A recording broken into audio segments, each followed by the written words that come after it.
Super full ಕೈ ಪೇರಳೆ ಹಣ್ಣು. ಗೇರು ಹಣ್ಣು ತಿಂದಿದ್ಯಾ ನೀನು ಇಷ್ಟ ತನಕ? ಇಲ್ಲ, ಯಾಕೆ? ಗೊತ್ತಿಲ್ಲ. ಇಷ್ಟ ತನಕ ಸಿಗ್ಲಿಲ್ವಾ ನಿಂಗೆ? ಬೆಂಗಳೂರಲ್ಲಿ ಸಿಗ್ಲಿಲ್ಲ. ಇಲ್ಲ, ನಮಗೆ ಸಿಟಿಗೆ ಬಂದರೆ ಆಗೋದಿಲ್ಲ, ಒಂದು ದಿನವೂ ನಿಲ್ಲಿಕ್ಕೆ ಆಗೋದಿಲ್ಲ. ಇದು ಸ್ವಾಭಾವಿಕ ಪ್ರಕೃತಿ ಸೌಂದರ್ಯ, ಕ್ಲಿಯರ್ ನೀರು, ಗಾಳಿ, ಶೋಪಿನಿಂದಲೇ ನಮಗೆ ಬಂದ ಇದರಲ್ಲೇ ಮಾರಾಟ ಮಾಡಿ ಅದರಲ್ಲೇ ಜೀವನ ಸಾಗಿಸ್ಲಿಕ್ಕೆ ನಮಗೆ ಸಾಕಾಗ್ತದಂದ್ರೆ ನಾವು ಕೆಲಸದವರನ್ನು ಇಟ್ಕೊಂಡು ಹಂಗಿತ್ತು. ನಾವು ಕೆಲಸದವರನ್ನು ಭೇದ ಭಾವ ಮಾಡುದಿಲ್ಲ, ಮನೆ ಮಕ್ಳು ಕಣಂಕ. ನಮ್ಮ ಹೆತ್ತಮ್ಮನ ತರನೇ ಇದ್ರು ಅವರು. ಅಷ್ಟು ಖುಷಿ, ಅಷ್ಟು ಖುಷಿ. ಸೊ ಇಲ್ಲಿ ಕೆಲಸ ಮಾಡುದು ಬೇರೆ ಕೆಲಸ ಮಾಡುದು ಅಂತ ಎಣಿಸುದೇ ಇಲ್ಲ ನಿಮ್ಗೆ? ಖುಷಿಯಿಂದ ಕೆಲಸ ಮಾಡ್ತೀರಿ. ನಾವು ಅಮ್ಮನ ಮನೆಗೆ ಬಂದು ಹೆಂಗ್ ಮನೆಗೆ ಹೋತು ಅಷ್ಟೇ ಖುಷಿ. ಹಣ್ಣಿದ್ರೆ ನಾವು ಮಾವಿನ ಹಣ್ಣೆಲ್ಲ ಹಾಳು ಮಾಡುವುದಿಲ್ಲ, ಅದನ್ನು ಮಾವಿನ ಹಣ್ಣಿಂದ ಹಂಚುಳಿ ಅಂತ ಮಾಡಿ ಇಡ್ತೇವೆ ಮಳೆಗಾಲಕ್ಕೆ ಶೇಖರಣೆ. ಇವತ್ತು ಬಿರಿಂಡಾ, ಮ್ಯಾಂಗೋ, ಕಾಜು, ಪೇರಳೆ, ಪೇರಳೆ ಎಬ್ಬೆಲ್ಸ್ ತಿಂದು ಸಾಕಾಯ್ತು. ಹೊಟ್ಟೆ ತುಂಬಿತಾ? ಹಾಯ್ ಹಲೋ ನಮಸ್ಕಾರ ವೀಕ್ಷಕರೇ, welcome back to my YouTube channel content diaries by Sneha Pai. So ನನ್ನ ಇವತ್ತಿನ ಲಾಗ್ನಲ್ಲಿ ನಾನು ಎಕ್ಸ್ಪ್ಲೋರ್ ಮಾಡೋದಕ್ಕಿಂತ ಜಾಸ್ತಿಯಾಗಿ ಒಂದು ಬೇಸಿಗೆಯಲ್ಲಿ ರಜೆಯ ಮಜವನ್ನು ಹೇಗೆ ಒಂದು ದಿನದ ಮಟ್ಟಿಗಾದರೂ ಖುಷಿಯಲ್ಲಿ ಕಳಿಬೋದು ಅಂತ ಹೇಳೋದನ್ನು ತೋರಿಸ್ಲಿಕ್ಕಿದ್ದಾನೆ.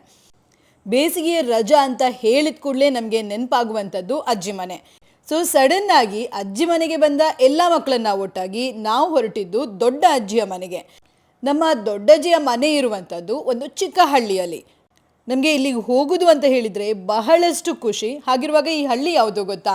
ಉಡುಪಿ ಜಿಲ್ಲೆಯ ಕುಂದಾಪುರ ತಾಲೂಕಿನ ಅಮಾಸೆಬೈಲ್ ಅಂತ ಹೇಳುವಂತಹ ಒಂದು ಸುಂದರವಾದ ಹಸಿರು ಭರಿತವಾದ ಒಂದು ಹಳ್ಳಿ. ನಾನು ಚಿಕ್ಕವಳಿದ್ದಾಗ ಕೂಡ ಈ ಒಂದು ಅಮಾಸೆಬೈಲ್ಗೆ ಬರುವುದು ಅಂತ ಹೇಳಿದರೆ ನನಗೆ ಎಲ್ಲಿಲ್ಲದ ಪ್ರೀತಿ. ಹಸಿರು ಕಾಡಿನ ಮಧ್ಯೆ ಕೆಲವೇ ನಿಯಮಿತ ಬಸ್ಗಳಲ್ಲಿ ಈ ಒಂದು ಮಾರ್ಗದಲ್ಲಿ ಸಂಚರಿಸೋದು ಮತ್ತು ಅಲ್ಲಿನ ಒಂದು ಗ್ರಾಮೀಣ ಶೈಲಿಯನ್ನು ಅನುಭವಿಸೋದು ಅಂತ ಹೇಳಿದರೆ ನಂಗೆ ಆವಾಗದಿಂದ ಕೂಡ ಇಷ್ಟ ಆಯಿತು. ಸೊ ನಮ್ಮ ಮಕ್ಕಳಿಗೂ ಕೂಡ ಈ ಹಳ್ಳಿಯ ಜೀವನದ ಬಗ್ಗೆ ತಿಳಿಸಬೇಕು ಅಂತ ಹೇಳುವ ಆಸೆ ನನಗೆ ಯಾವಾಗಲೂ ಇದ್ದೇ ಇರ್ತದೆ. ಸೊ ಇವತ್ತು ಸಡನ್ ಆಗಿ ಪ್ಲ್ಯಾನ್ ಮಾಡಿ ನಾವು ಇಲ್ಲಿಗೆ ಬಂದೇ ಬಿಟ್ವಿ. ಆ್ಯಂಡ್ ಇದು ಅಮಾಸೆಬೈಲಿನ ಮಚ್ಚಟ್ಟು ಅಂತ ಹೇಳುವ ಒಂದು ಗ್ರಾಮ. ಹಳ್ಳಿಯ ಜೀವನವೇ ಹಾಗೆ ಅಲ್ಲ, ಎಲ್ರಿಗೂ ಕೂಡ ಖುಷಿಯಿಂದ ಇರುವಂತಹ ಒಂದು ವಾತಾವರಣ, ನಿಯಮಿತವಾದ ಜನರು, ಕೆಲವಷ್ಟು ನಿರ್ಜನ ಪ್ರದೇಶ, ಹಸಿರು ಕಾಡಿನ ಪ್ರದೇಶ, ಪ್ರಾಣಿ ಪಕ್ಷಿಗಳು ಮತ್ತು ಸ್ವಾಭಾವಿಕವಾಗಿ ಪ್ರಕೃತಿಯನ್ನು ನಾವು ಪ್ರೀತಿ ಮಾಡುವ ಹಾಗೂ ಪ್ರಕೃತಿ ನಮ್ಮನ್ನು ಪ್ರೀತಿಸುವ ಒಂದು ಶೈಲಿ. ಇದು ಬಹಳಷ್ಟು ಖುಷಿಯನ್ನು ಕೊಡ್ತದೆ. ಕಾರಿಂದ ಇಳಿದ ಕೂಡಲೇ ಮಕ್ಕಳು ಓಡಿದ್ದು ಹಟ್ಟಿಯ ಕಡೆಗೆ. ಸೊ ಅಲ್ಲಿ ಎಲ್ಲ ದನಗಳನ್ನು ನೋಡಿ ದನಗಳಿಗೆ ಆ ಹುಲ್ಲು ಈ ಹುಲ್ಲು ಅಂತ ಹೇಳಿ ಕೊಟ್ಟು ದನಕ್ಕೆ ತೋರಿಸುವಂತಹ ಒಂದು ಪ್ರೀತಿ, ಹುಲ್ಲನ್ನು ತಿನ್ನಿಸುವ ಶೈಲಿ, ಹಾಗೆ ಅವರು ಖುಷಿಯಿಂದ ದನದೊಟ್ಟಿಗೆ ಒಂದು ಕಳೆದಂತಹ ಒಂದು ಸಮಯ ಇದೆಲ್ಲ, ಇದನ್ನೆಲ್ಲ ನೋಡುವಾಗ ಖಂಡಿತವಾಗಿ ನನಗನ್ಸಿದ್ದು ಇಷ್ಟೇ. ನಾವು ಎಷ್ಟೇ ಒಳ್ಳೆಯ ಒಂದು ವಿದ್ಯಾಭ್ಯಾಸದಗೋಸ್ಕರ ದೂರದ ಪ್ರದೇಶಗಳಿಗೆ ಹೋಗ್ತೇವೆ, ಆದರೆ ನಮ್ಮ ಗ್ರಾಮೀಣ ಶೈಲಿಯನ್ನು ಬಿಟ್ಟು ಬದುಕ್ತಾ ಇದ್ದೇವೆ. ಸೊ ಇದಕ್ಕಿಂತ ನಮ್ಮ ಮಕ್ಕಳಿಗೆ ಅಟ್ಲೀಸ್ಟ್ ಈ ಒಂದು ಸಮ್ಮರ್ ವೆಕೇಷನ್ಸಲ್ಲಿ ಅವರಿಗೂ ಕೂಡ ಇಂತಹ ಒಂದು ಗ್ರಾಮೀಣ ಬದುಕನ್ನು ನಾವು ಬದುಕಿಸುವ ಒಂದು ಶೈಲಿಯನ್ನು ತೋರಿಸಿಕೊಡ್ಬೇಕು ಅಂತ. ಇದು ನನ್ನ ವೈಯಕ್ತಿಕ ಅಭಿಪ್ರಾಯ ಆದರೂ ಕೂಡ ಈಗಿನ ಮಕ್ಕಳಿಗೆ ಇಂತಹ ಒಂದು ಗ್ರಾಮೀಣ ಶೈಲಿಯನ್ನು ಬದುಕಿಸುವ ರೀತಿಯನ್ನು ತೋರಿಸಿಕೊಡುವುದು ಕೂಡ ಮುಖ್ಯವಾಗಿದೆ ಅಂತ ಅಂದ್ಕೊಳ್ತೇನೆ. ತುಂಬ ಇಷ್ಟ ಏನು ಅಂತ ಹೇಳಿದರೆ, ನಾವು ಗೋವುಗಳನ್ನು ಪ್ರೀತಿಸುವಾಗ ಆ ಗೋವುಗಳು, ಹಸುಗಳು ನಮಗೆ ತೋರಿಸುವ ಒಂದು ಪ್ರತಿಕ್ರಿಯೆ ಇದೆಯಲ್ಲ, ಅದು ಮನಸ್ಸಿಗೆ ತುಂಬ ಹತ್ತಿರವಾದಂತೆ ಇರ್ತದೆ. ಅದು ಎಷ್ಟು ಚಂದ ಒಂದು ಪ್ರತಿಕ್ರಿಯೆಯನ್ನು ನೀಡ್ತದೆ ಅಂತ ಹೇಳಿದರೆ ಆ ಒಂದು ಬಾಂಧವ್ಯವನ್ನು ಅಲ್ಲೇ ಹುಟ್ಟು ಹಾಕಿದ ಅನುಭವ ಆಗ್ತದೆ. ಹಾಗೆ ಗೋವಿನ ಹಟ್ಟಿಯಲ್ಲಿ ಗೋವುಗಳಿಗೆ ಪ್ರೀತಿಯಿಂದ ಹುಲ್ಲನ್ನು ತಿನ್ನಿಸಿ ಅದರ ಹತ್ರ ಸ್ವಲ್ಪ ಹೊತ್ತು ಟೈಮನ್ನು ಕಳೆದು ನಾವು ಮತ್ತೆ ಮುಂದೆ ಸಾಗಿದ್ದು ಎಲ್ಲ ಕಾಡಿನಲ್ಲಿ ಸಿಗುವಂತಹ ಒಂದು ಫಲಗಳನ್ನು ನೋಡಲಿಕ್ಕೆ. ಸೊ ಮಕ್ಕಳಿಗೆ ಕೂಡ ಈ ಮರಗಳನ್ನು ತೋರಿಸಬೇಕು, ಇದರ ಒಂದು ಮಹತ್ವವನ್ನು ತಿಳಿಸಬೇಕು ಅಂತ ಹೇಳುವಂಥದ್ದು ನನ್ನ ಇಂಟೆನ್ಷನ್ ಆಗಿತ್ತು. ಸೊ ಹೊರಡುವ ಮುಂಚೆ ಇವರನ್ನ ನೋಡಿ ಒಂದು ಗಳಿಗೆ ಮಾತಾಡಿಸುವ ಅಂತ ಹೇಳಿ ಇವ್ರ ಹತ್ರ ಕೇಳಿದ್ರೆ ಒಳ್ಳೆ ಇನ್ಫಾರ್ಮೇಷನ್ ಕೊಟ್ಟರು. ಅದೇ ಇದನ್ನ ಹೆಬ್ಬೆಲ್ಸಿನಕಾಯಿ ಅಂತ ಇದನ್ನ ಕೆತ್ತಿ ಬೇಯಿಸಿ ಉಪ್ಪು ಹಾಕಿ ಕಡಿಕೆ ಒಂದು ಮಾವಿನಕಾಯಿ ಒಂದು ಈ ಹೆಬ್ಬೆಲ್ಸಿನಕಾಯಿ ಹಾಕಿ ಚಟ್ನಿ ಮಾಡೋದು. ಒಳ್ಳೆ ಅದು ಮಳೆಗಾಲಕ್ಕೆ ಒಳ್ಳೆ ಪ್ರಿಪರೇಷನ್ ಮಳೆಗಾಲಕ್ಕೆ ಆಗ್ತುಂಟಾ? ಹೌದು ಈ ನಮ್ಮನೆ ರಾಶಿ ಹಾಕೊಂಡು ಮಾಡುದ ನೀವು? ಹೌದು. ಅಲ್ಲ, ಬೇಯಿಸಿ ಉಪ್ಪು ಹಾಕಿ ನೀರಿಗೆ ಹಾಕಿ ಇಡೋದು. ಅದು ಬೇಯಿಸಿ ಉಪ್ಪು ಹಾಕಿದ್ರೆ ಹಾಳಾತಿಲ್ಲ. ಇದು ಯಾವ್ದ್ರೊಟ್ಟಿಗೆ ಜಾಸ್ತಿಯಾಗಿ ತಿನ್ನೋದು? ಗಂಜಿ ಒಟ್ಟಿಗ ಅಥವಾ? ಗಂಜಿ ಒಟ್ಟಿಗೂ ತಿನ್ಬಹುದು, ಚಪಾತಿ ಒಟ್ಟಿಗೂ ತಿನ್ಬಹುದು, ಯಾವ್ದ್ರೊಟ್ಟಿಗೂ ತಿನ್ಬಹುದು. ಗೊಜ್ಜನ್ ಯಾವ್ದ್ರೊಟ್ಟಿಗೂ ತಿನ್ಬಹುದು. ಬಟ್ ಇದು ಗ್ರಾಮೀಣ ವಿಶೇಷ ಅಂತ ಹೇಳ್ಬೋದು ನಾವಲ್ಲ? ಹೌದು. ಸೊ ಹೀಗೆ ಮಳೆಗಾಲಕ್ಕೆ ಕೆಲವಷ್ಟು ಒಂದು ತಯಾರಿಗಳನ್ನು ಮಾಡಿಕೊಂಡು ಗ್ರಾಮೀಣ ಜನರು ಬದುಕುವ ಶೈಲಿ ಇದೆಯಲ್ಲ, ಇದು ಬಹಳಷ್ಟು ವಿಭಿನ್ನವಾಗಿರ್ತದೆ ಮತ್ತು ಇದು ತುಂಬ ಖುಷಿಯನ್ನು ಕೂಡ ನೀಡ್ತದೆ. ಸೊ ಹೀಗೆ ಹೆಬ್ಬೆಲಸು ಅಂತ ಹೇಳುವಂಥದ್ದು ನಾವು ತುಂಬ ಕಡೆಯಲ್ಲಿ ನೋಡ್ತೇವೆ, ತುಂಬ ಹಾಳಾಗಿ ಹೋಗ್ತದೆ. ಆದರೆ ಹೆಬ್ಬೆಲಸು ಕಾಯಿ ಇರಬೇಕಾದ್ರೆ ಇದನ್ನು ಈ ರೀತಿ ಕ್ಲೀನ್ ಮಾಡಿ ಅವರು ನೀರಿಗೆ ಹಾಕಿ ಸ್ವಲ್ಪ ಹೊತ್ತಿನ ನಂತರ ಇದನ್ನು ಒಂದು ಹಂಡೆಯಲ್ಲಿ ಬೇಯಿಸ್ತಾರೆ. ಸೊ ಆ ಒಂದು ನೀರಿಗೆ ಉಪ್ಪನ್ನು ಹಾಕಿ ಇದನ್ನು ಬೇಯಿಸಿ ತಣದ ನಂತರ ಒಂದು ಡ್ರಮ್ಮಲ್ಲಿ ಹಾಕಿ ಅವರು ಅದನ್ನು ಶೇಖರಣೆ ಮಾಡ್ತಾರೆ. ಈ ಶೇಖರಣೆ ಮಾಡಿದ ಹೆಬ್ಬೆಲಸನ್ನು ಬಹಳಷ್ಟು ದಿನಗಳವರೆಗೆ ಇದನ್ನು ಉಪಯೋಗಿಸ್ಬೋದು. ಮತ್ತು ಈ ಹಂಡೆಯಲ್ಲಿ ಬೇಯಿಸುವುದು ಅಂತ ಹೇಳುವಂಥದ್ದು ನಾವು ಗ್ಯಾಸ್ ಸ್ಟವ್ ಮೇಲೆ ಬೇಯಿಸಿದ ಹಾಗೆ ಅಲ್ಲ. ಇದೊಂದು ಒಲೆಯಲ್ಲಿ ಅವರು ದೊಡ್ಡ ಹಂಡೆಯನ್ನು ಇಟ್ಟು ಅದರಲ್ಲಿ ನೀರನ್ನು ಹಾಕಿ ಅದಕ್ಕೆ ಉಪ್ಪು ಹಾಕಿ ಅದರ ನಂತರ ಈ ಒಂದು ಹೆಬ್ಬೆಲಸನ್ನು ಅದರಲ್ಲಿ ಇಟ್ಟು ಸರಿ ಕುದಿಯನ್ನು ಬರೆಸಿ ತದನಂತರ ಅದನ್ನು ತಣಿಯಲು ಬಿಟ್ಟು ಮತ್ತೆ ಇದನ್ನು ಶೇಖರಣೆ ಮಾಡುವಂಥದ್ದು, ಮತ್ತೆ ಮಳೆಗಾಲಕ್ಕೆ ಇದನ್ನು ಉಪಯೋಗ ಮಾಡುವಂಥದ್ದು. ಹೆಬ್ಬೆಲಸು ಮಾತ್ರ ಅಲ್ಲದೆ ಈ ಒಂದು ಹಲಸಿನ ಸೋಳೆಯನ್ನು ಕೂಡ ಈ ರೀತಿ ಉಪ್ಪಲ್ಲಿ ಹಾಕಿ ಇದನ್ನು ಮಳೆಗಾಲದಲ್ಲಿ ಉಪಯೋಗಿಸುವುದಕ್ಕೋಸ್ಕರ ಶೇಖರಣೆ ಮಾಡುವಂಥದ್ದು ಒಂದು ಹಳ್ಳಿಯ ವೈಶಿಷ್ಟ್ಯ ಅಂತಲೇ ಹೇಳ್ಬೋದು.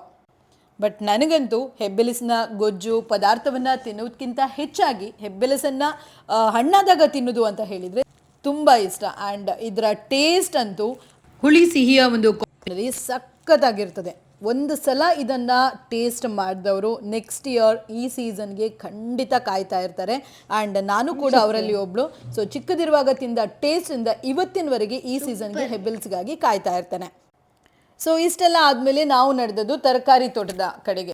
ತರಕಾರಿ ತೋಟ ಅಂತ ಹೇಳಿದ ಮೇಲೆ ತೊಂಡೆಕಾಯಿ, ಬೆಂಡೆಕಾಯಿ, ಬಸಳೆ, ಬದನೆ ಇದೆಲ್ಲ ಕಾಮನ್ ಆಗಿರ್ತದೆ. ಸೊ ತೊಂಡೆಕಾಯಿಯನ್ನು ನೋಡುವಾಗ ಏನು ನೆನಪಾಯ್ತು ಗೊತ್ತಾ? ಚಿಕ್ಕದಿರಬೇಕಾದ್ರೆ ತೊಂಡೆಕಾಯಿದು ಮಂಟಪ ನೋಡಿದರೆ ಸಾಕಿತ್ತು. ಚಿಕ್ಕ ಚಿಕ್ಕ ತೊಂಡೆಕಾಯಿ ಆಗ್ತಿರ್ಬೇಕಾದ್ರೆ ಅದನ್ನು ಕರಂ ಕುರುಮ್ ಅಂತ ಹೇಳಿ ತಿನ್ನುವ ಒಂದು ಖುಷಿ ಇದೆ ಅಲ್ಲ, ಅದರಷ್ಟು ಖುಷಿ ಆ ಒಂದು ಸಮ್ಮರ್ನಲ್ಲಿ ನಾವು ಮಾಡ್ತಾ ಇದ್ದದ್ದು. ಆ್ಯಂಡ್ ಅಮ್ಮ ಮಲಗಿರುವಾಗ ಇಂಥ ಕೆಲಸ ಮಾಡಿಕೊಂಡು ಮತ್ತೆ ಅಮ್ಮ ತೊಂಡೆಕಾಯಿ ತಿಂದರೆ ನಿಮಗೆ ಬುದ್ಧಿ ಕಮ್ಮಿ ಆಗ್ತದೆ ಅಂತ ಹೇಳಿ ಬೈತಾ ಇರುವಂಥದ್ದು ಯಾವತ್ತಿಗೂ ಮರೀಲಿಕ್ಕಿಲ್ಲ. ನಮ್ಮ ಅಮ್ಮಂದ್ರ ಕಾಲದಲ್ಲೆಲ್ಲ ಇತ್ತಲ್ವಾ, ನಾವು ಈ ಒಂದು ತರಕಾರಿಗಳನ್ನು ತಿಂದರೆ ಅದು ಹೀಗಾಗ್ತದೆ ಅದು ಹಾಗಾಗ್ತದೆ ಅಂತ ಹೇಳಿ ಮಕ್ಕಳಿಗೆ ಒಂದು ಜಾಸ್ತಿ ಕಾಳಜಿಯನ್ನು ವಹಿಸುವಂಥದ್ದು.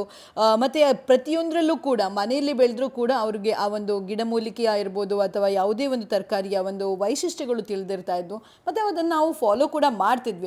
ಮತ್ತೊಂದು ವಿಶೇಷ ಏನು ಗೊತ್ತಾ, ಈ ತೊಂಡೆಕಾಯಿ ಮಂಟಪಕ್ಕೆ ಹೋಗಿ ತೊಂಡೆಕಾಯಿ ತೆಗಿಬೇಕು ಅಂತ ಹೇಳುವಾಗ ಒಂದು ರೀತಿ ಹೈಡ್ ಆ್ಯಂಡ್ ಸಿಕ್ ಗೇಮ್ ಆಡಿದ ಹಾಗೆ.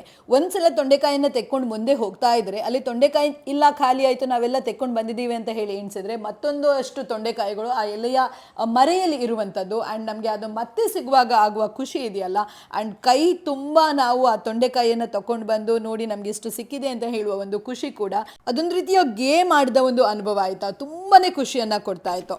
ಇವತ್ತು ಈ ಒಂದು ಟೈಮ್ ಸಿಕ್ಕಿದ್ದನ್ನು ವೇಸ್ಟ್ ಮಾಡಲಿಕ್ಕೆ ನನಗೆ ಖಂಡಿತವಾಗಿರಲಿಲ್ಲ. ಈ ಟೈಮನ್ನು ಯುಟಿಲೈಸ್ ಮಾಡಬೇಕು ಅಂತಲೇ ನಾನು ಈ ಮಕ್ಕಳಿಗೂ ಕೂಡ ಈ ತೊಂಡೆಕಾಯಿಯ ರುಚಿಯನ್ನು ತೋರಿಸಬೇಕು ಅಂತ ಹೇಳಿ ಅವರನ್ನು ಕರೆದು ನಾವು ಚಿಕ್ಕದಿರುವಾಗ ಮಾಡಿದ್ದು ಇದನ್ನೇ ನೀವು ಕೂಡ ಮಾಡಿ ಅಂತ ಹೇಳಿನೇ ತೋರಿಸಿದ್ದು. ತೊಂಡೆಕಾಯಿ ಉಂಟಲ್ಲ, ಅದರಲ್ಲಿ ಈ ಚಿಕ್ಕ ಚಿಕ್ಕ ತೊಂಡೆಕಾಯಿ ಎಷ್ಟು ಒಳ್ಳೆ ಇರ್ತದೆ ಅಂತ ಹೇಳಿದರೆ ಕರುಮ್ ಕುರುಮ್ ಇರ್ತದೆ. ಎಷ್ಟು ಖುಷಿ ಆಗ್ತದೆ ಹೇಳಿದರೆ ತಿನ್ನಲಿಕ್ಕೆ. ಸೂಪರ್.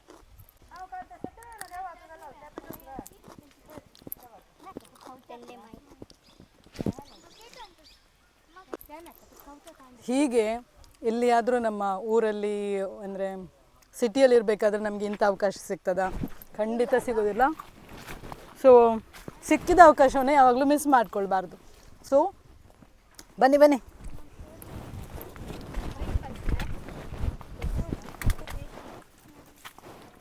ಹೀಗೆ ಮನೆಯಲ್ಲೇ ಬೆಳೆದ ತರಕಾರಿಗಳನ್ನು ತಿನ್ನೋದು ಅಂತ ಹೇಳಿದರೆ ಎಷ್ಟು ಖುಷಿ ಆಗ್ತದಲ್ಲ. ರಾಸಾಯನಿಕಗಳನ್ನು ಸಿಂಪಡಿಸಿರೋದಿಲ್ಲ, ಸಾವಯವ ಗೊಬ್ಬರಗಳನ್ನೇ ಬಳಸಿರ್ತಾರೆ ಮತ್ತು ಪ್ರೀತಿಯಿಂದ ಇದನ್ನು ಬೆಳೆಸೋದ್ರಿಂದ ಸೊ ಇದನ್ನು ತಿನ್ನಬೇಕಾದ್ರೂ ಕೂಡ ಆ ಒಂದು ಪ್ರೀತಿ ಅಂತ ಹೇಳುವಂಥದ್ದು ನಮಗೆ ಸಲ್ತದೆ ಅಂತ ಹೇಳ್ಬೋದು.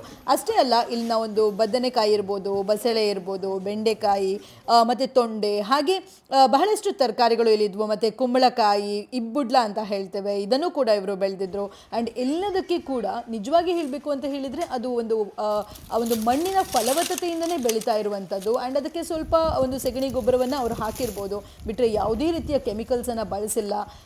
ಈ ತರಕಾರಿಗಳನ್ನು ನೋಡುವಾಗಲೇ ನಮಗೆ ಗೊತ್ತಾಗ್ತದೆ ಎಷ್ಟು ಒಳ್ಳೆಯ ರೀತಿಯಲ್ಲಿ ಇದನ್ನು ಬೆಳೆಸಿರ್ತಾರೆ. ಆ್ಯಂಡ್ ನಿಜವಾಗಿ ಹೇಳಬೇಕು ಅಂತ ಹೇಳಿದರೆ ವಿಶಾಲವಾದ ಪ್ರದೇಶದಲ್ಲಿ ಅವರು ಆರಾಮ್ಸೆ ಈ ಒಂದು ತರಕಾರಿಗಳನ್ನೆಲ್ಲ ಬೆಳೆಸಿ ಖುಷಿಯಿಂದ ತಿನ್ನಬೇಕು ಅಂತ ಹೇಳುವಾಗ ಅದಕ್ಕೂ ಕೂಡ ಒಂದು ನಸೀಬ್ ಅಂತ ಬೇಕೇ ಇರ್ತದೆ. ಆ್ಯಂಡ್ ಮುಖ್ಯವಾಗಿ ಹೇಳಬೇಕು ಅಂತ ಹೇಳಿದರೆ ಇವರು ಇಲ್ಲಿ ಕಬ್ಬಿರ್ಬೋದು ಅಥವಾ ಈ ಒಂದು ದನಕ್ಕೆ ಹಾಕುವ ಹುಲ್ಲು ಅಂತ ಹೇಳ್ತಾರೆ, ಅದನ್ನು ಕೂಡ ಬೆಳಿತಾರಂತೆ. ಸೊ ದ್ಯಾಟ್ ಮನುಷ್ಯರಿಗೆ ಮಾತ್ರ ಅಲ್ಲ, ದನದ ಆರೈಕೆಗೂ ಕೂಡ ಹೆಚ್ಚಿನ ಒಂದು ಪ್ರಾಧಾನ್ಯತೆಯನ್ನು ಇವರು ಕೊಡ್ತಾರೆ. ಸೊ ಇದರ ನೆಕ್ಸ್ಟ್ ನಮ್ಮ ಗಮನ ಸೆಳೆದಿರುವಂಥದ್ದು ಈ ಒಂದು ಪುನರ್ಪುಳಿ ಅಂತ ಹೇಳಿದರೆ ಮುರಿನ ಹಣ್ಣು ಅಂತ ಕೂಡ ಹೇಳ್ತೇವೆ. ಪುನರ್ಪುಳಿ ಜ್ಯೂಸ್ ಅಂತ ಹೇಳಿದರೆ ಯಾರಿಗಿಷ್ಟ ಇಲ್ಲ ಹೇಳಿ. ಒಳ್ಳೆ ರೀತಿಯ ಮೆಡಿಸಿನಲ್ ಕ್ವಾಲಿಟಿಗಳನ್ನು ಇದು ಕೂಡ ಹೊಂದಿದೆ. ಬಟ್ ಪುನರ್ಪುಳಿಯನ್ನು ಯಾವ ರೀತಿಯಲ್ಲಿ ಬೆಳೀತಾರೆ ಆ್ಯಂಡ್ ಎಲ್ಲಿ ಸಿಗ್ತದೆ ಅಂತ ಹೇಳಿ ಮಕ್ಕಳಿಗೆ ತೋರಿಸ್ಬೇಕು ಅಂತ ಹೇಳಿ ನಾವು ಹೊರಟ್ವಿ ಈ ಒಂದು ಪುನರ್ಪುಳಿ ಮರದ ಅಡಿಗೆ. ಸೊ ಮಕ್ಕಳ ಒಂದು ರಾಗನೇ ಬೇರೆ ಆಗಿತ್ತು.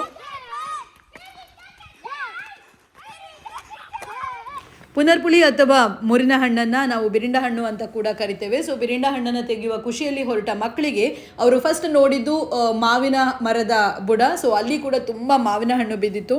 ಸೊ ಮಾವಿನ ಹಣ್ಣನ್ನು ಹೆಕ್ತಾ ಅವರು ನೆಕ್ಸ್ಟ್ ಹೋಗಿರುವಂಥದ್ದು ಪುನರ್ಪುಳಿ ಮರದ ಅಡಿಗೆ. ಸೊ ಇಲ್ಲಿ ನಮಗೆ ಚಂದ್ರಣ್ಣ ಅಂತ ಹೇಳುವವರು ಬಹಳಷ್ಟು ಖುಷಿಯಿಂದ ಪುನರ್ಪುಳಿ ಅಂದರೆ ಈ ಒಂದು ಮುರಿನ ಹಣ್ಣನ್ನು ತೆಗೆದುಕೊಡ್ತಾ ಇದ್ರು. ಸೊ ಮಕ್ಕಳಿಗೂ ಕೂಡ ತುಂಬಾ ಖುಷಿ ಆಯಿತು. ಅವರು ಈ ಒಂದು ಮರವನ್ನು ನೋಡಿದ್ರು, ಅದರ ಮರದ ಅಡಿಯಲ್ಲಿ ನಿಂತು ಪುನರ್ಪುಳಿ ಬೀಳುವುದನ್ನು ನೋಡಿ ಅದನ್ನು ತಿನ್ನಬೇಕು, ಈಗಲೇ ತಿನ್ನಬೇಕು ಅಂತ ಹೇಳಿ ಖುಷಿಯಿಂದ ಅದನ್ನು ಹಂಚಿಕೊಂಡು ತಿಂದರು.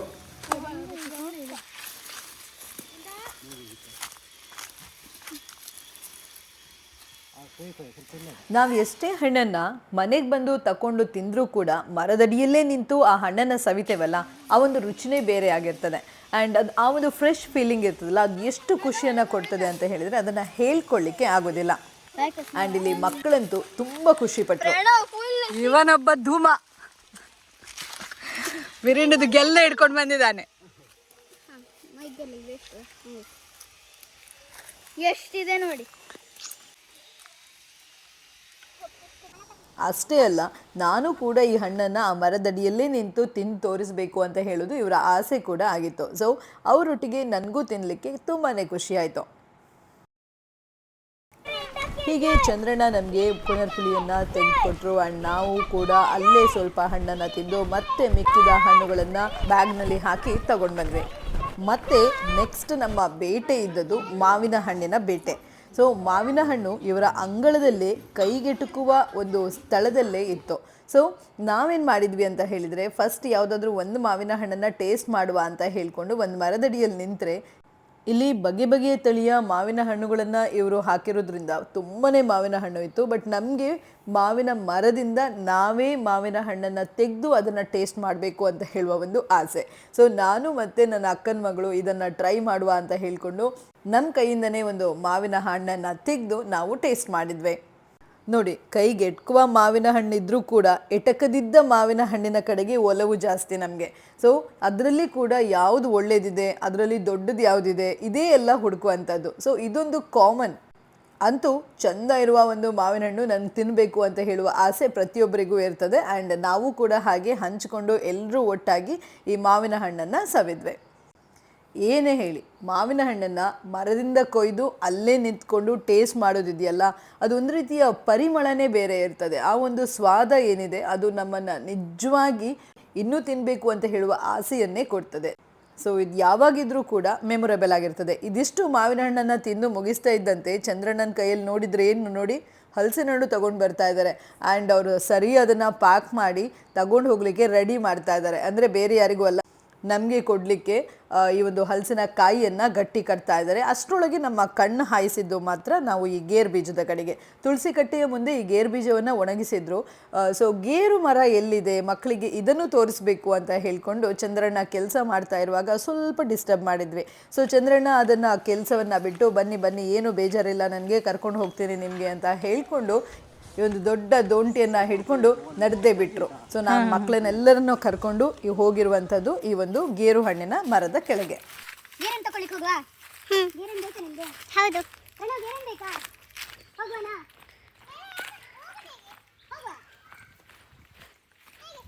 ಎಷ್ಟು ಎತ್ತರ ಉಂಟಲ್ಲ.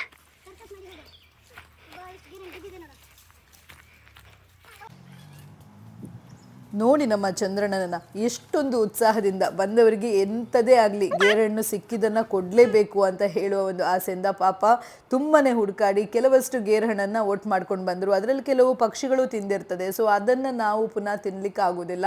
ಸೊ ಅದಕ್ಕೋಸ್ಕರ ಒಳ್ಳೆ ಇರುವ ಹಣ್ಣನ್ನು ಹೆಕ್ಕಿಕೊಂಡು ಬಂದು ನಮ್ಮ ಕೈಗೆ ನಗು ಇದೆಯಲ್ಲ ಅದೇ ತುಂಬ ಚೆನ್ನಾಗಿತ್ತು. ಕಾಜು ಎಂತ ಅದು? ಕಾಜು ಕಾಜು, ಗೇರು ಬೀಜ ಎಲ್ಲುಂಟು ಅದ್ರಲ್ಲಿ? ಗೇರು ಬೀಜ ಹೇಳು. ಇಲ್ಲಿ ಗೇರು ಹಣ್ಣು ಹೇಳುದು ಅದಕ್ಕೆ. ಎಂತ ಹೇಳುದು? ಗೇರು ಹಣ್ಣು. ಗೇರು ಹಣ್ಣು ತಿಂದಿದ್ಯಾ ನೀನು ಇಷ್ಟ ತನಕ? ಇಲ್ಲ. ಯಾಕೆ? ಗೊತ್ತಿಲ್ಲ. ಇಷ್ಟ ತನಕ ಸಿಗ್ಲಿಲ್ವಾ ನಿಂಗೆ? ಸಿಗ್ಲಿಲ್ಲ. ಬ್ಯಾಂಗ್ಳೂರಲ್ಲಿ ಸಿಗ್ಲಿಲ್ಲ. ಬಟ್ ನಿಂಗೆ ಇಷ್ಟವಾದು? ನಾನು ಇನ್ನೂ ಟೇಸ್ಟ್ ಮಾಡಿಲ್ಲ. ಟೇಸ್ಟ್ ಮಾಡಲಿಲ್ಲ. ಟೇಸ್ಟ್ ಮಾಡಿ ಹೇಳು ಹೇಗಿದೆ ಅಂತ.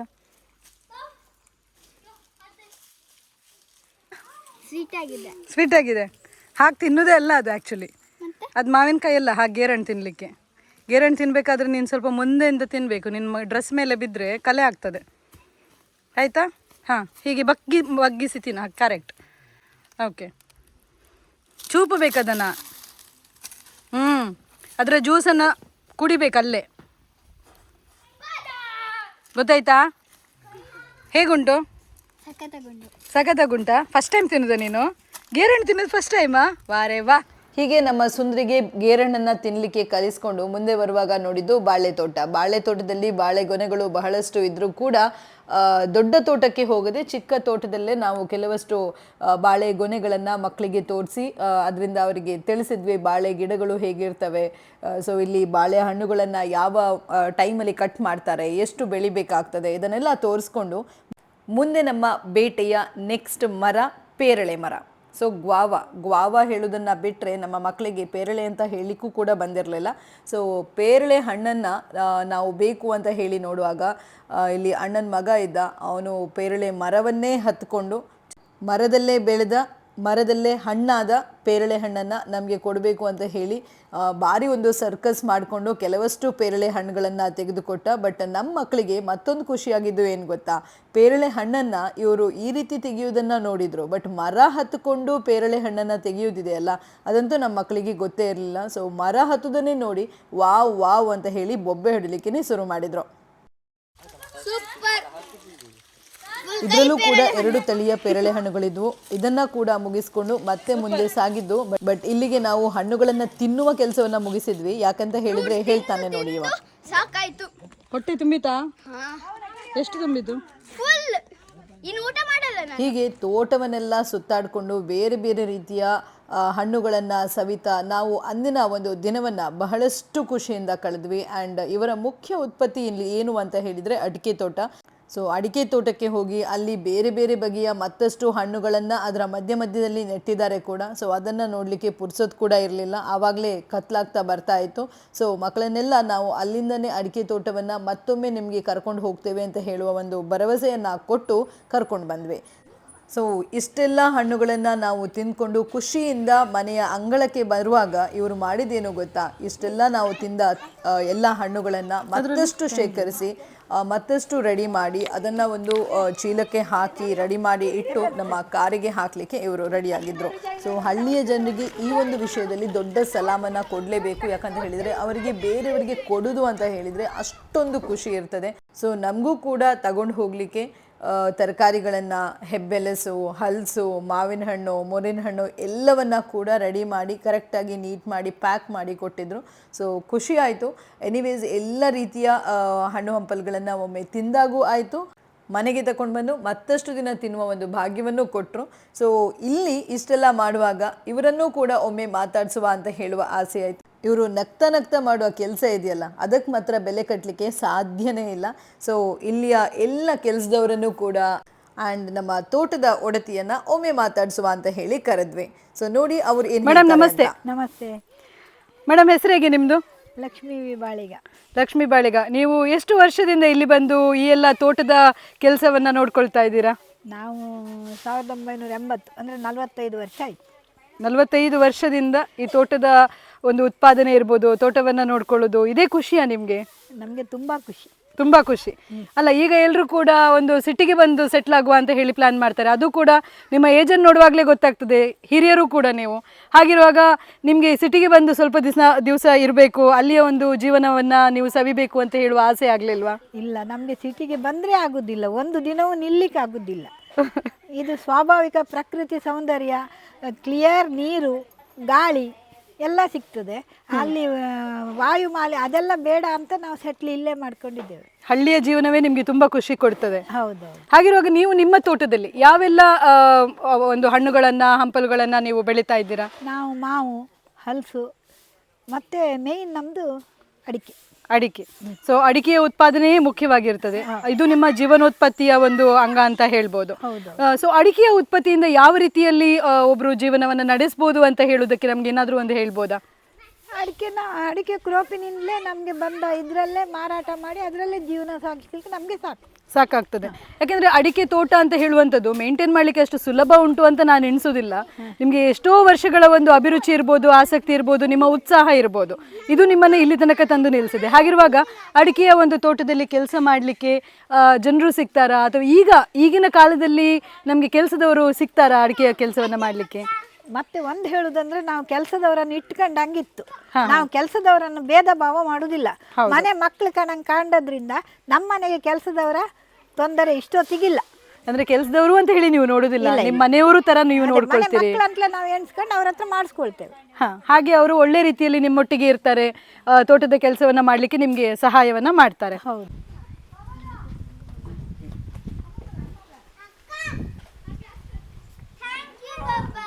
ಲಕ್ಷ್ಮಮ್ಮನ ಮನೆಯಲ್ಲಿ ಕೆಲಸ ಮಾಡ್ಕೊಳ್ಳಿ ಖುಷಿಯಾ ನಿಮ್ಗೆ? ಖುಷಿ, ತುಂಬಾ ಖುಷಿ. ಹೇಗೆ ಅವ್ರು ನಿಮ್ಮನ್ನು ನೋಡುವಾಗ ಹೇಗೆ ಎನಿಸ್ತದೆ ನಿಮ್ಗೆ? ಯಾವಾಗ್ಲೂ ಅವ್ರು ನಿಮ್ಮೊಟ್ಟಿಗೆ ಇರ್ತಾರಲ್ಲ? ನಮ್ಗೆ ನಮ್ಮ ಹೆತ್ತಮ್ಮನ ತರನೇ ಇದ್ರು ಅವರು. ಅಷ್ಟು ಖುಷಿ, ಅಷ್ಟು ಖುಷಿ. ಸೊ ಇಲ್ಲಿ ಕೆಲಸ ಮಾಡುದು ಬೇರೆ ಕೆಲಸ ಮಾಡುದು ಅಂತ ಎಣಿಸುದೇ ಇಲ್ಲ ನಿಮ್ಗೆ? ಖುಷಿಯಿಂದ ಕೆಲಸ ಮಾಡ್ತೀರಿ. ನಾವು ಅಮ್ಮನ ಮನೆಗೆ ಬಂದು ಹೆಂಗ್ ಮನೆಗೆ ಹೋಗ್ತೀವಿ ಅಷ್ಟೇ ಖುಷಿ ಆಗ್ತೈತಿ. ನಮ್ಮನ್ನವ್ರು ಬೇರೆ ತರ ಕಾಣೋದೇ ಇಲ್ಲ. ಮತ್ತೆ ನಿಮ್ಮ ಮನೆಯವ್ರ ತರನೇ ಕಾಣ್ತಾರೆ, ಅದಕ್ಕೆ ಖುಷಿ ಆಗ್ತದೆ ನಿಮ್ಗೆ? ಅದಕ್ಕೆ ಖುಷಿ ಆಗ್ತದೆ. ನಿಮ್ಮ ನಗುಮೊಗದ ಸೇವೆ ಅವರೊಟ್ಟಿಗೆ ಯಾವಾಗ್ಲೂ ಇರಲಿ. Okay, thank you so much. ನೀವು ಬೇರೆ ಯಾವ ತರಕಾರಿ ಇರ್ಬೋದು, ಅಥವಾ ಈ ಒಂದು ಈಗಿನ ಒಂದು ಸೀಸನಲ್ ಫ್ರೂಟ್ಸ್ ಅಂತ ನಾವೇನು ಹೇಳ್ತೇವೆ, ಏಪ್ರಿಲ್ ಮೇ ಬಂದ ಕೂಡಲೇ ನಮಗೆಲ್ಲರಿಗೂ ಸಹ ನೆನಪಾಗುವುದು ಹಲಸಿನ ಹಣ್ಣು, ಮಾವಿನ ಹಣ್ಣು. ಬಟ್ ಈಗ ಹಲಸಿನ ಹಣ್ಣು, ಮಾವಿನ ಹಣ್ಣು ಹೇಳುವಂಥದ್ದು ಹೆಚ್ಚಿನ ಒಂದು ಟೈಮಲ್ಲಿ ಸಿಗುವಂಥದ್ದು. ಈ ಒಂದು ಉತ್ಪಾದನೆ ನಿಮ್ಮ ತೋಟದಲ್ಲಿ ಹೇಗೆ ಮಾಡ್ತೀರಾ ನೀವು? ನಾವು ಹಲಸಿನ ಹಣ್ಣು, ಮಾವಿನ ಹಣ್ಣು ಇದ್ರೆ ನಾವು ಮಾವಿನ ಹಣ್ಣೆಲ್ಲ ಹಾಳು ಮಾಡುವುದಿಲ್ಲ. ಅದನ್ನು ಮಾವಿನ ಹಣ್ಣಿನ ಹಂಚುಳಿ ಅಂತ ಹೇಳ್ತೇವೆ ನಾವಿಲ್ಲಿ. ಅದನ್ನು ಮಾಡಿ ಶೇಖರಣೆ ಮಾಡಿ ಮಳೆಗಾಲಕ್ಕಂತ ಇಡ್ತೇವೆ. ಹಲಸಿನ ಹಣ್ಣಿದ್ದು ಸೊಳೆ ತೆಗೆದು ಉಪ್ಪಿಗಾಕಿ ಅದನ್ನು ಇಡ್ತೇವೆ. ಮತ್ತೆ ನಮಗೆ ಕಾಡಿನಿಂದ ಹೆಬ್ಬೆಲ್ಸು ಸಿಗ್ತದೆ, ಅದನ್ನು ನಾವು ಉಪ್ಪು ನೀರಿಗೆ ಹಾಕಿ ಇಡ್ತೇವೆ. ಮಾವಿನಕಾಯಿ ಉಪ್ಪು ನೀರಿಗೆ ಹಾಕಿ ಇಡ್ತೇವೆ. ಮತ್ತೆ ಪುನರ್ ಪುಳಿ ಅಂತ ಇತ್ತಲ್ಲ, ಅದರದ್ದು ತುಂಬಾ ರೀತಿಯಲ್ಲಿ ವ್ಯವಸ್ಥೆಗಳನ್ನು ಮಾಡ್ಕೊಳ್ತೇವೆ. ಅದರ ಜ್ಯೂಸನ್ನು ಮಾಡ್ತೇವೆ, ಸಿಪ್ಪೆ ಮಾಡ್ತೇವೆ, ಎಲ್ಲ ಮಾಡ್ಕೊಂಡು ನಮ್ಮ ಜೀವನಕ್ಕೆ ಮಾಡ್ತೇವೆ. ಹಾಗೆ ನೀವು ತುಂಬಾ ತರಕಾರಿಗಳನ್ನು ಕೂಡ ಬೆಳಿತೀರಿ ಅಂತ ಹೇಳಿ ನೋಡಿದ್ವಿ ನಾವು. ಯಾವೆಲ್ಲ ತರಕಾರಿಗಳನ್ನ ನೀವು ಇಲ್ಲಿ ಬೆಳಿತೀರಾ? ನಾವು ಎಲ್ಲ ರೀತಿಯಲ್ಲಿ ತೊಂಡೆ, ಬಸ್ಲೆ, ಬದನೆ, ಇಬ್ಬುಡ್ಲ, ಸೌತೆಕಾಯಿ, ಗುಂಬಳಕಾಯಿ, ಹೌದು ಅಷ್ಟು ಸುಮಾರು ಎಲ್ಲ ಜಾತಿಯ ಬೆಂಡೆ, ಇಷ್ಟು ತರಕಾರಿಗಳನ್ನ ನೀವು ಬೆಳಿತೀರಾ. ಸೊ ತರಕಾರಿಗಳನ್ನ ಬೆಳೆಸೋದು ಕೂಡ ಒಂದು ಟಾಸ್ಕ್ ಅಂತಾನೆ ಹೇಳ್ಬೋದು. ಯಾಕಂತ ಹೇಳಿದ್ರೆ ನಾವು ಗ್ರಾಮೀಣ ಜೀವನ ಶೈಲಿಯನ್ನ ನೋಡಿದವರಲ್ಲ.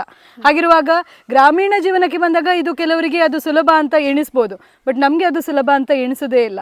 ಹಾಗಿರುವಾಗ ತರಕಾರಿಗಳನ್ನ ಬೆಳೆಸಿ ಕೂಡ ನೀವು ಮಾರುಕಟ್ಟೆಗೆ ಕೊಡ್ತೀರಾ? ಮಾರುಕಟ್ಟೆಗೆ ಕೊಡ್ತೇವೆ ನಾವು. ಏನಂದ್ರೆ ಯಾವಾಗ್ಲೂ ಕೃಷಿಕ ತಾನು ಯಾವುದೇ ಕೆಲಸ ಮಾಡ್ಲಿ ಅದ್ರಲ್ಲಿ ಪ್ರೀತಿ ಬೇಕು. ತರಕಾರಿ ಗಿಡಗಳನ್ನು ಮಕ್ಕಳಂತೆ ಪೋಷಣೆ ಮಾಡಿದ್ರೆ ಅದರಿಂದ ಪ್ರತಿಯಾಗಿ ತುಂಬಾ ಉತ್ಪತ್ತಿ ಪಡಿಬಹುದು. ಒಟ್ರಾಶಿ ಬೀಜ ಹಾಕಿ ನಟ್ಟ ಕೂಡಲೇ ತರಕಾರಿ ಬರುದಿಲ್ಲ. ಅದಕ್ಕೆ ದಿವಸಕ್ಕೆ 2 ಸಲ ತರಕಾರಿ ಗಿಡದಡಿ ಹೋಗ್ಬೇಕು, ಮಕ್ಕಳಂತೆ ಪೋಷಣೆ ಮಾಡಬೇಕು. ಆ ರೀತಿ ಎಲ್ಲ ಮಾಡಿದ್ರೆ ಅದಕ್ಕೆ ನಮ್ಗೆ ಪ್ರತಿಫಲ ಬೇಕಾದಷ್ಟು ಸಿಗ್ತದೆ. ಹಾಗೆ ನಿಮ್ಗೆ ತರಕಾರಿಗಳನ್ನ ಕೂಡ ಬೆಳೆಯುವುದು ಅಂತ ಹೇಳಿದ್ರೆ ಭಾರಿ ಪ್ರೀತಿ, ತುಂಬಾ ಇಂಟ್ರೆಸ್ಟ್ ಇದೆ. ಮತ್ತೆ ತೋಟದಲ್ಲಿ ನೀವು ಯಾವ ರೀತಿ ಈಗ ಒಂದು ಹೇಳಿದ್ರೆ, ಫಾರ್ ಎಕ್ಸಾಂಪಲ್ ನೀವು ಹೇಳಿದ್ರೆ ಮಾವಿನ ಹಣ್ಣು, ಇದರಿಂದನೇ ನೀವು ತುಂಬಾ ಉತ್ಪತ್ತಿಯನ್ನ ಮಾಡ್ತೀರಾ, ಇದರಿಂದ ತುಂಬಾ ಪ್ರಯೋಜನ ಇದೆ, ಮಳೆಗಾಲಕ್ಕೂ ಕೂಡ ನೀವು ಅದನ್ನ ಶೇಖರಣೆ ಮಾಡಿಟ್ಕೊಳ್ತೀರಾ ಅಂತ. ಬೇರೆ ಯಾವ ಒಂದು ತರಕಾರಿಗಳು ಅಥವಾ ಈ ಒಂದು ಹಣ್ಣು ಹಂಪಲುಗಳಿಂದ ಏನ್ ಮಾಡ್ಲಿಕ್ಕೆ ಆಗ್ತದೆ? ತೊಂಡೆಕಾಯನ್ನು ಒಣಸಿ ಇಡ್ಲಿಕ್ಕೆ ಆಗ್ತದೆ, ಹಸಿಮೆಣಸನ್ನು ಒಣಸಿ ಮಜ್ಜಿಗೆ ಮೆಣಸು ಅಂತ ಮಾಡಿ ಇಡ್ಲಿಕ್ಕೆ ಆಗ್ತದೆ. ಈ ಹಾಗಲಕಾಯಿ ಇವುಗಳನ್ನೆಲ್ಲ ಉಪ್ಪು ಹಾಕಿ ಒಣಸಿದ್ರೆ ನಮಗೆ ಮಳೆಗಾಲಕ್ಕೆ ಫುಲ್ ಆಗ್ತದೆ. ಹಾಗೆ ಮಳೆಗಾಲಕ್ಕೆ ಏನೂ ಸಮಸ್ಯೆ ಇಲ್ಲ. ಗ್ರಾಮೀಣ ಜೀವನ ಅಂತ ಹೇಳುವಂಥದ್ದು ಒಂದು ಖುಷಿಯನ್ನು ಕೊಡುವಂತಹ ಒಂದು ವಾತಾವರಣ. ಹಾಗಿರುವಾಗ ಗ್ರಾಮೀಣ ಒಂದು ಜೀವನದಲ್ಲಿ ನೀವಿಷ್ಟು ಖುಷಿಯಾಗಿ ನಗ್ನಗ್ತಾ ಇರೋದನ್ನು ನೋಡಿದರೆ ನಿಮ್ಮೊಟ್ಟಿಗೆ ಬಂದು ನಾವು ಕೂಡ ಸೆಟ್ಲ್ ಆಗುವ ಅಂತ ಹೇಳಿ ಆಸೆ ಆಗ್ತಾ ಉಂಟು ನನಗೆ. ತುಂಬ ಸಂತೋಷ, ಬಂದರೆ ಸ್ವಾಗತ. ಖಂಡಿತ. ಹಾಗಾದ್ರೆ ನಿಮ್ಮ ಮನೇಲಿ ನಮಗೂ ಸ್ವಲ್ಪ ಜಾಗ ಕೊಡಿ. ಜಾಗ ನಿಮಗೆ ಬೇಕಾದಷ್ಟು ಕೊಡ್ತೇವೆ. ವೀಕ್ಷಕರೇ, ನಾನು ಇಷ್ಟು ತನಕ ನಿಮಗೆ ಹೇಳಿದೆ, ಇವ್ರು ಬೇರೆ ಯಾರೂ ಅಲ್ಲ, ಇವ್ರು ನನ್ನ ದೊಡ್ಡಮ್ಮನೇ. ಸೊ ಅಮಾಸೆ ಬೈಲಿಗೆ ಬಂದದ್ದು ನಾವು ಇವರನ್ನ ಪ್ರೀತಿಯಿಂದ ಮಾತಾಡಿಸ್ಕೊಂಡು ಹೋಗುವ ಅಂತ ಹೇಳಿ, ದೊಡ್ಡಮ್ಮನನ್ನು ನೋಡಲಿಕ್ಕೆ ಅಂತ ಹೇಳಿಯೇ ನಾವು ಅಮಾಸೆ ಬೈಲಿಗೆ ಬಂದಿರುವಂಥದ್ದು. ಸೊ ಇಲ್ಲಿ ಬಂದಾಗ ಈ ಒಂದು ತೋಟದ ಒಂದು ವಿಶಿಷ್ಟವಾದ ಒಂದು ವ್ಲಾಗನ್ನು ಮಾಡುವ ಅಂತ ಹೇಳಿ ಆಸೆ ಆಯಿತು. ಇಷ್ಟು ಒಂದು ಗ್ರಾಮೀಣ ಬದುಕನ್ನು ಈಗಿನ ಕಾಲದಲ್ಲಿ ಕೂಡ ಎಷ್ಟು ಚಂದವಾಗಿ ಇವರು ಬದುಕ್ತಾ ಇದ್ದಾರೆ ಅಂತ ಹೇಳುವಾಗ ಎಷ್ಟು ಖುಷಿ ಆಗ್ತದೆ. ನೋಡಿ, ಮಂಡಳೆ ಬಂತು. ಸೊ ಮಂಡಳನ್ನು ಹಾಕಿದರೆ ನಾಳೆಯಿಂದ ಇವ್ರು ನಮ್ಗೆ ಇಲ್ಲಿ ಮನೆಯಲ್ಲಿ ಜಾಗ ಕೊಟ್ಟರೆ ಸೊ ನಾವು ಕೂಡ ಈ ಗ್ರಾಮೀಣ ಕೃಷಿಯನ್ನು ಮಾಡ್ಬೋದು. ಕೊಡ್ತೀರಲ್ಲ? ಖಂಡಿತ. ಇಷ್ಟೆಲ್ಲ ಆಗುವಾಗ ಮತ್ತಷ್ಟು ಗಮನ ಸೆಳೆದಿರುವಂಥದ್ದು ಈ ಒಂದು ಟಯರ್ನ ಆಟ. ನನಗೂ ಕೂಡ ನೆನಪಿದೆ, ಚಿಕ್ಕದಿರಬೇಕಾದ್ರೆ ಯಾವುದೇ ಒಂದು ಟಯರ್ ಸಿಕ್ಕಿದ್ರೆ ಸಾಕು, ಆ ಟಯರನ್ನು ಇಟ್ಕೊಂಡು ಆ ಒಂದು ಕೋಲ್ನಲ್ಲಿ ಅದನ್ನು ಓಡಾಡಿಸ್ಕೊಂಡು ನಾವು ಆಟ ಆಡುವಂಥದ್ದು. ಆ್ಯಂಡ್ ಟಯರ್ಗಾಗಿ ಕೋಳಿ ಜಗಳ ಮಾಡುವಂಥದ್ದು ಕೂಡ ಬಹಳಷ್ಟು ನೆನಪಿದೆ. ಸೊ ಇದು ಕೂಡ ಬಹಳಷ್ಟು ಒಂದು ಮೆಮೊರೇಬಲ್ ಆಗಿರುವಂತಹ ಒಂದು ಆಟ ಅಂತ ಹೇಳೋದ್ರಲ್ಲಿ ತಪ್ಪಿಲ್ಲ. ನೋಡಿದ್ರಲ್ಲ, ಇದು ಆ್ಯಕ್ಚುಲಿ ಮಕ್ಕಳಿಗೆ ಬೇಕಾಗಿರುವಂತಹ ಸಮ್ಮರ್ ಕ್ಯಾಂಪ್ ಅಂತ ಹೇಳ್ಬೋದು. ಇವತ್ತಿನ ಒಂದು ಲಾಗಲ್ಲಿ ಮಕ್ಕಳು ಗ್ರಾಮೀಣ ಜೀವನವನ್ನು ಹೇಗೆ ಬದುಕ್ಬೋದು ಆ್ಯಂಡ್ ಅವರು ಯಾವ ರೀತಿಯ ಫ್ರೂಟ್ಸನ್ನೆಲ್ಲ ತಿಂದು ಖುಷಿಯಲ್ಲಿ ಇರ್ಬೋದು ಅಂತ ಹೇಳೋದನ್ನು ನಿಮಗೂ ಕೂಡ ತೋರಿಸಿದ್ದೇನೆ. ನಿಮಗೂ ಕೂಡ ಇಂತಹ ಒಂದು ಆಪ್ಷನ್ ಸಿಕ್ಕಿದ್ರೆ ಖಂಡಿತವಾಗಿ ಮಿಸ್ ಮಾಡಬೇಡಿ. ಆ್ಯಂಡ್ ಇವತ್ತಂತೂ ನಮ್ಮ ಮಕ್ಕಳಂತೂ ಬಹಳಷ್ಟು ಖುಷಿಯನ್ನು ಪಟ್ಟಿದ್ದೀರಾ, ಹೌದಾ? ಖುಷಿ ಆಯ್ತಾ? ಸೊ ಏನೆಲ್ಲ ತಿಂದ್ರಿ ಇವತ್ತು? ಇವತ್ತು ಬಿರಿಂಡ, ಮ್ಯಾಂಗೋ, ಕಾಜು, ಪೇರಳೆ ತಿಂದಿಲ್ಲ, ಎಲ್ಲ ಹಣ್ಣು ತಿಂದ್ವಿ. ಸೊ ಎಲ್ಲ ಹಣ್ಣನ್ನು ಟೇಸ್ಟ್ ಮಾಡಿದಿರಿ, ಖುಷಿ ಆಯ್ತು. ಸೊ ಹಾಗಾದ್ರೆ ನೆಕ್ಸ್ಟ್ ನೀವು ಸ್ಕೂಲಿಗೆ ಹೋಗೋದು ಬೇಡ, ಇಲ್ಲೇ ನಾವು ಹಳ್ಳಿಗೆ ಬಂದೇ ಇರುವನಾ? ಹೇಗಸ ಮಂಡಳಿ ಹಾಕೊಂಡು ಚಂದ ಕಾಣ್ತಿದ್ದೀರಿ. ನೆಕ್ಸ್ಟ್ ಮಳೆಗಾಲದಿಂದ ಇಲ್ಲೇ ನಾವು ಸೆಟ್ಲ್ ಆಗುವನಾ? ಖುಷಿ ಆಗ್ತದಾ? ಬರೀ ಆಟ ಆಡ್ಲಿಕ್ಕೆ ಅಲ್ಲ. ನೋಡಿದ್ರಲ್ಲ ವೀಕ್ಷಕರೇ, ನಮ್ಮ ಇಂದಿನ ಲಾಗಲ್ಲಿ ವಿಶೇಷವಾಗಿ ಒಂದು ಗ್ರಾಮೀಣ ಬದುಕನ್ನ ಮಕ್ಕಳೊಟ್ಟಿಗೆ ಹೇಗೆ ಎಂಜಾಯ್ ಮಾಡೋದು ಅಂತ ಹೇಳೋದನ್ನ ತೋರಿಸಿಕೊಟ್ಟಿದ್ದೇನೆ. ಸೊ ನಿಮಗೂ ಕೂಡ ಈ ಲಾಗ್ ಇಷ್ಟ ಆಗ್ತದೆ ಅಂತ ಹೇಳಿ ಭಾವಿಸ್ತೇನೆ. ನಾನು ಎಕ್ಸ್ಪ್ಲೋರ್ ಮಾಡಿರುವಂತಹ ಮತ್ತಷ್ಟು ವಿಡಿಯೋಗಳನ್ನ ನಿಮ್ಮ ಮುಂದೆ ತರಲಿಕ್ಕಿದ್ದೇನೆ. This is Sneha Pai from content diaries, signing of.